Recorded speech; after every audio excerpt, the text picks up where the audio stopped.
So, students, after finishing the chapter on Indus Valley Civilization, now the Indian history will move on. And after this end of Harappan civilization or Indus Valley civilization, because of many reasons, I don't know what is the correct reason that how the Harappan civilization is destroyed. It can be due to the Aryan theory, it can be due to earthquake, it can be due to many massive fire. What may be the reason? But now the history is moving, and now we just comes towards the Vedic period. So we got the information about the Vedic period from the four Vedas: Rig Ved, Atharved, Yajurved, and Samved. And this book, ICSE book, just talk about that.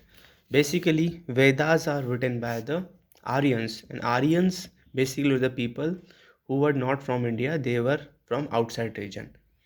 I will not contest this theory, but yes, there is another theory also that says that Aryan were the local people of India.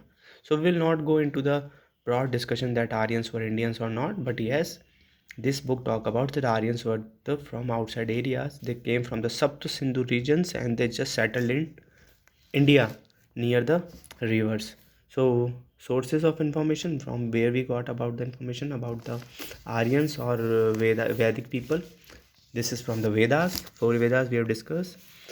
Rig Vedas from the Mandals, hymns 1028 hymns, and from the Samveda, from the Yajurveda, and from the Atharvaveda we got the information from the Vedic. We got the information of the Vedic period. Apart from these, Brahmanas, which were basically concluding part of the Vedas, or which was basically designed so that the common people can understand the Vedas. Then the Aranyakas. Aranyakas basically is the concluding part of the Brahmanas, which were just formulated in the forest area. Aranya means forest.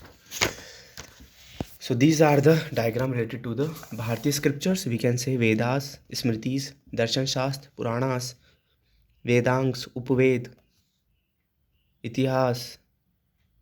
Itihas is also called as epics, which is Ramayana and Mahabharata, writings of acharyas, gurus, and writing of rishis.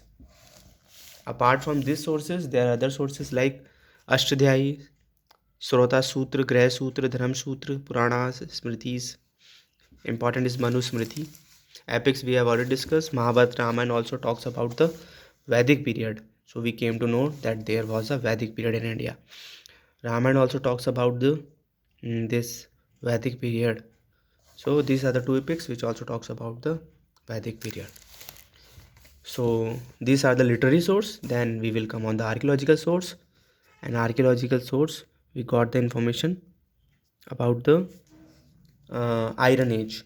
We got the information about the trade and commerce. The trade and commerce were also flourishing in the time of Vedic period. We just excavated potteries, different potteries from different part of the India, and we just know that Vedic people just using this type of uh, potteries in their daily life.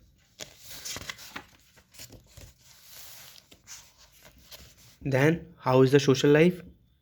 And social life basically in the Vedic period was based on the equality. There was no discrimination with the woman, and woman is having a very good status, equality, and he is the equal as compared to his husband. So wife and husband are having the equal role. So that's why the people from the Arya Samaj says go back to the Vedas, because Vedas was full of equality, no discrimination with the untouchables, and all the Varnas are equal. Food habits, basically they used to take simple foods, vegetable, milk, fruits, and on the special occasion they used to take somras. Dressing style, they used to wear three type of clothes: one on the upper body, second on the lower body, and third is on the shoulders. One system, there were four varnas, but there were no discrimination. There was no sign of discrimination with any of the varnas. Leisure, they used to play indoor and outdoor games. And this is the economic life. They were basically agriculturist in nature.